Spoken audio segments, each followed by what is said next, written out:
Just a very quick question. The sex offender in Michigan who identifies as an 8-year-old girl as the basis for his defense, by what standard would we deny him this claim? There is none. That's what I can't think of one. That's why I'm asking you guys. Don't judge, man. But yeah, by what would be the standard by which we would say you can't do that? Love is love, bigot. Yeah, what would be the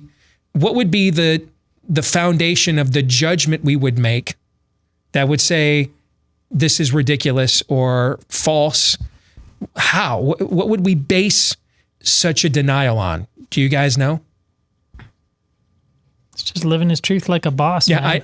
I don't know. I don't know what would be the basis of saying, given the premise that we have permitted to be established. I don't know why.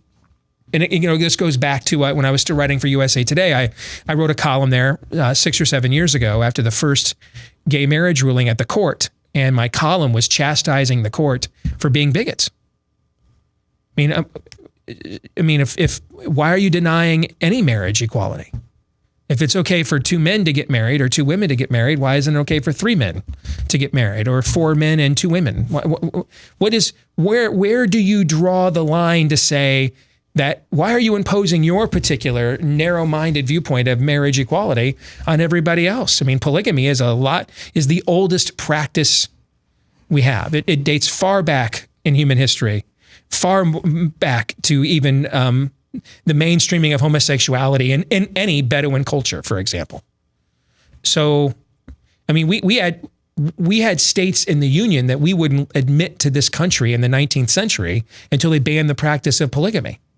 So it has a far greater place of prominence in human history and culture than the mainstreaming of homosexuality does. So why would we deny that? What would be the basis we would say you cannot do this, given the basis by which we're granting people to do other things outside of what Western civilization has pronounced as normal or moral? And the same argument is here. What would be the basis to say that that's bad? I know one argument some of you will try to make is, well, this material can only be procured by the committing of a crime against a child who is below the age of consent. Now, I would argue, based again on the premises we're establishing, how do we know what an age of consent is? Who are you to dictate what an age of consent is, number one? But then number two, when I try to make a similar argument about banning adult pornography, you guys tell me I can't do that, and that's not conservative. So I mean, how much of that is really done against people's will? So I don't understand how there's any rationale, Todd, to deny his claim. Well, he's identifying once again as an 8-year-old girl, right? Yes. So isn't the crime actually being committed against him? If you're taking this to its most logical conclusion, there's more logical consistency for the claim that you just made, that he as a child is being victimized by the fact there's even access to this material that can contribute to his own and entice his own delinquency, because we have delinquency of a minor is a crime, right? Right. Yeah, that's a crime. Yes. Now, of course, I find all of this insane, and why at times I'm comforted that hell exists, but. Again, by the premises that we have established and recognized and permitted, what would be the rationale that tells him no?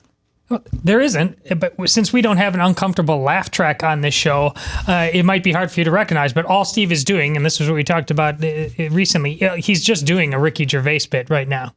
I didn't do this. You did. Yeah, you did this. This is your premise. I'm taking it to its most logical conclusion. This is what you said you wanted. I mean, why? I didn't make the weather happen. I'm just reporting the forecast to you.